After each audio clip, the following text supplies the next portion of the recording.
일주일 전까지는 온 나라가 금에 미쳤었죠. 금 한 돈에 100만 원 설이 돌며 매일 아침 눈을 떠보면 신고가를 경신하는 상황이었습니다. 투자하지 못한 사람들은 밤잠을 잃었고 나만 빠진 건가라는 불안이 퍼져가는 분위기였죠. 그런데 1월 30일 아무도 이상하다고 생각하지 못했던 그날 금시장의 역대급 폭탄이 떨어졌습니다. 43년 만에 본 적 없는 폭락이 단 하루 만에 터지면서 그 열풍이 한순간에 공포로 바뀌었죠. 오늘 저는 이 폭락의 진짜 뒷이야기를 하나씩 파헤보겠습니다. 일본인 회사원 타나카 씨라는 이름은 기억하세요. 이 이름은 금융계에서 아주 유명한 이름입니다. 그리고 이번 폭락장에서도 다시 한번 등장했죠. 2월 30일 국제금시장에서 실물금 기준으로 하루 만에 9.5%가 하락했습니다. 숫자 하나하나가 냉혹한 현실이었죠. 이건 980년대 초반 이후 43년 만에 본 수치입니다. 그런데 많은 분들이 인베스팅닷컴을 보고 4,763달러 떨어진 거 아니야 라고 하셨는데 그건 사실 선물 시장의 정상가에 더 가까운 숫자거든요. 실제 현물금 가격은 최고점 5,195달러에서 4,895달러로 마감되었습니다. 고점 대비 약 14.9%가 날아간 거죠. 사실 전문가들은 이미 조정 가능성을 언급해 왔었습니다. 그런데 현실은 예상보다 훨씬 가혹했고 그 폭이 단시간에 한꺼번에 터진 거였죠. 이런 선물과 현물의 괴리 현상은 월가의 큰 손들이 시장을 의도적으로 흔들 때 자주 볼 수 있는 패턴입니다. 즉, 이건 단순한 조정이 아니라 누군가가 장을 설계한 것에 가까운 필수입니다. 이건 진짜 아이러니한 이야기입니다. 금값이 그토록 폭락한 가장 첫 번째 이유가 바로 그동안 너무 많이 올랐기 때문이었거든요. 주식이든 원자재든 가격이 수직 상승하는 구간을 우리는 파라볼릭 국면이라고 합니다. 그런데 이런 구간에 들어가면 반드시 후반부에는 폭발적인 충격이 따라옵니다. 왜냐하면 단기 투자자들이 한두 달 안에 30% 이상의 수익을 거두면 이건 충분하다고 판단하고 일제히 차익 실현을 시작하거든요. 그리고 이때 진짜 피해를 받는 사람들이 있습니다. 뒤늦게 시장에 뛰어든 소액 투자자들이죠. 이들을 업계에서는 위크엔즈, 쉽게 말하면 겁먹은 손이라고 합니다. 이분들의 특징은 하락장에서 제일 먼저 타겟이 된다는 거입니다. 조급함 때문에 20배, 심한 경우 50배에 달하는 고래버리지를 사용하는 경우가 많거든요. 실제로 주변에 이런 분들이 많을 텐데 금값이 고작 10%만 떨어져도 레버리지를 쓴 투자자의 원금은 그냥 끝입니다. 강제 청산당하는 거죠. 이 사이클은 사실 금시장에서 반복되는 패턴입니다. 큰 손들이 작은 손을 털어내는 과정, 그리고 그 과정에서 시장이 다시 건강하게 회복되는 구조입니다.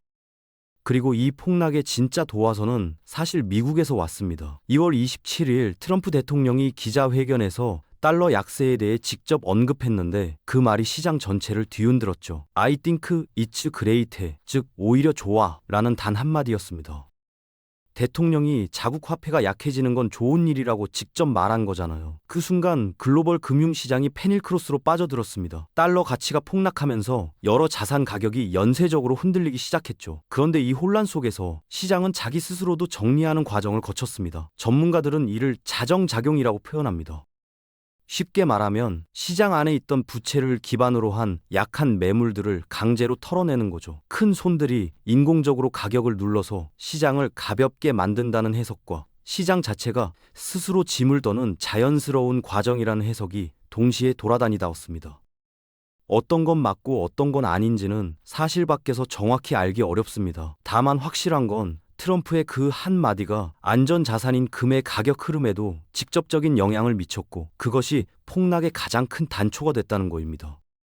그런데 이 불 속에서 불을 끌어나온 사람이 있었습니다. 스콧 베센트 재무장관이죠. 트럼프의 발언으로 시장이 불을 먹은 직후 베센트 장관은 즉시 강달러 정책을 유지하겠다는 메시지를 내보냈습니다. 급진화하는 불안을 어떤가 수습하려는 긴급 진화였죠.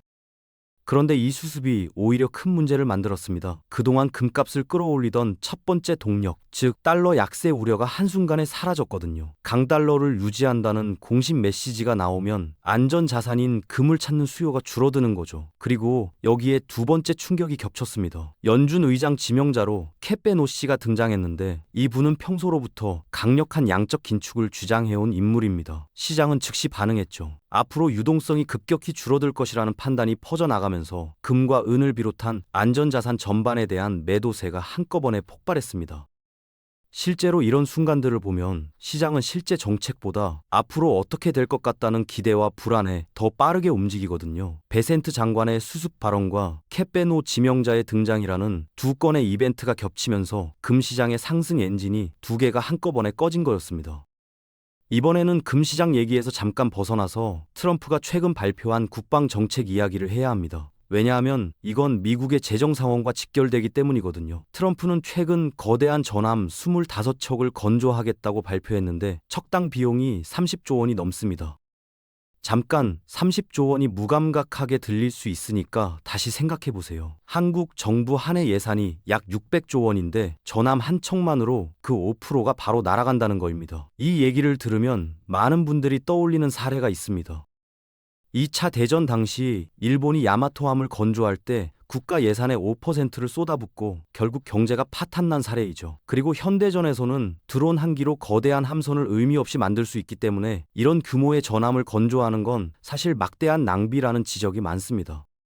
여기에 더해서 신생아 지원금, 중산층 가구 현금 지급 등 선심성 정책들이 연일 쏟아져 나오고 있죠. 방위비를 1.5조 달러까지 늘리고 세금은 깎고 지출은 늘리는 모순이 점점 커져가는 거입니다. 결과적으로 미국이 1,000조를 넘어 2,000조국으로 가는 걸 불안히 바라보고 있는 사람들이 많아졌습니다. 이건 단순한 국방 정책 얘기가 아니라 미국 국채와 달러 자체에 대한 신뢰가 흔들리고 있다는 신호입니다. 이런 폭락이 갑자기 찾아온 게 아니라 사실 비슷한 일이 과거에도 있었습니다. 1974년이죠. 당시 금값은 460%가 폭등했던 뒤에 20개월 동안 47%가 하락했거든요. 규모만 보면 지금과 거의 비슷한 패턴이었습니다. 그런데 당시와 지금과는 근본적으로 다른 점이 있습니다. 74년 당시에는 오일 쇼크와 베트남전 종전이라는 명확한 외부 원인이 있었죠. 그리고 가장 핵심인 건 당시 미국의 GDP 대비 부채 비율이 고작 30% 수준이었다는 거입니다. 그래서 정부가 금리를 마음껏 올릴 수 있었죠. 금리를 올리면 금의 매력이 떨어지는 거라 하락이 길고 깊었던 거였습니다. 그런데 지금은 완전히 다릅니다. 현재 미국의 부채 비율은 120%에 달하거든요. 만약 정부가 금리를 더 올린다면 이자 비용만으로 나라가 자멸할 수준입니다. 즉, 지금 미국은 금리를 올려서 금값을 누를 수 있는 카드를 더 이상 쓸 수 없는 상황이죠. 그 때문에 전문가들은 이번 폭락은 74년처럼 길고 깊지 않을 것이라고 봅니다. 오히려 단순한 수급 불균형으로 인한 일시적 현상일 가능성이 높다는 분석이 지배적이거든요. 즉, 과거의 공식을 그대로 적용하면 안 된다는 건 숫자 자체가 이미 말해주고 있는 거입니다. 2020년 2월 중국에서 충격적인 사건이 터졌습니다. 거대한 금 가공업체인 킹골드 주얼리에서 가짜 금 사건이 발각되었죠. 규모가 어마어마했습니다. 회사가 금융기관에 담보로 맡긴 금괴가 83톤이었거든요. 이건 중국 한 해의 금 생산량의 22%에 해당하는 엄청난 수량입니다. 그런데 대출금을 갚지 못해서 담보를 처분하는 과정에서 금괴 안이 열렸을 때 아무도 예상하지 못한 것이 나왔습니다. 구리와 니켈 합금이었죠. 진짜 금이 아니었는데까지 그 금괴를 받아들이고 평가한 은행, 감정사, 보험사 모두가 속은 거였습니다. 회사의 회장이 군 출신이라는 배경과 나스닥에 상장된 기업이라는 신뢰감이 모두의 눈을 멀리게 했죠. 결과적으로 약 4조 원이 그냥 증발했습니다.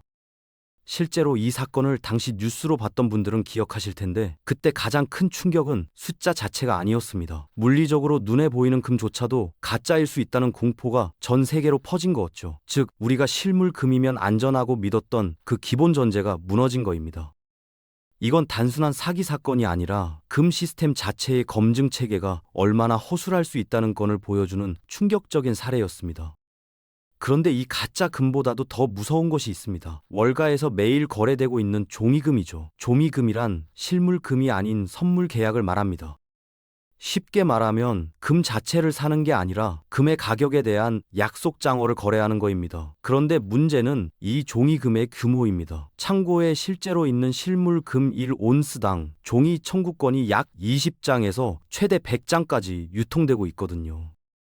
즉 실물은 한 개인데 주장하는 건 100개입니다. 만약 어떤 날 모든 사람이 동시에 실물 금을 찾는다면 이건 골드런이 되면서 지급 불능 상태가 바로 됩니다. 그리고 이번 폭락장에서 특히 눈에 띄었던 건 사람이 아닌 기계가 이 과정을 주도했다는 거입니다.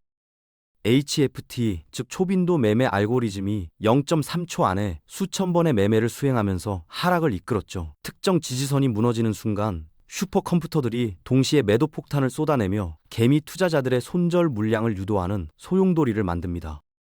실제로 이런 장면은 개미가 아무리 침착해도 버티기 어렵습니다. 왜냐하면 상대가 사람이 아니라 0.3초 단위로 움직이는 컴퓨터이기 때문이거든요. 이건 공정한 경쟁이 아니라 처음부터 설계된 구조입니다.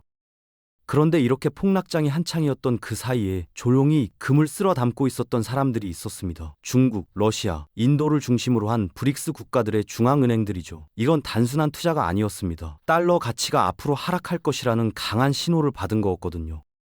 그들은 이미 실물 금 보유량을 사상 최대치로 늘리고 있는 중이었습니다. 전문가들은 이번 폭락이 사실 본격적인 상승 랠리 직전에 일어난 베어트랩일 가능성이 높다고 봅니다. 베어트랩이란 작은 손 투자자들을 공포로 이끌어 매도하게 만든 뒤 그 물량을 큰 손이 저가로 매입하는 전략이라는 거죠. 실제로 2008년 금융위기 당시에도 금값이 30%가 폭락했던 뒤에 그 이후 3배가 폭등했던 역사가 있습니다. 패턴이 비슷하다는 건 이번에도 단순한 폭락으로 끝날 것이 아니라는 신호일 수 있습니다. 그런데 여기서 우리 한국의 얘기를 잠깐 해야 합니다.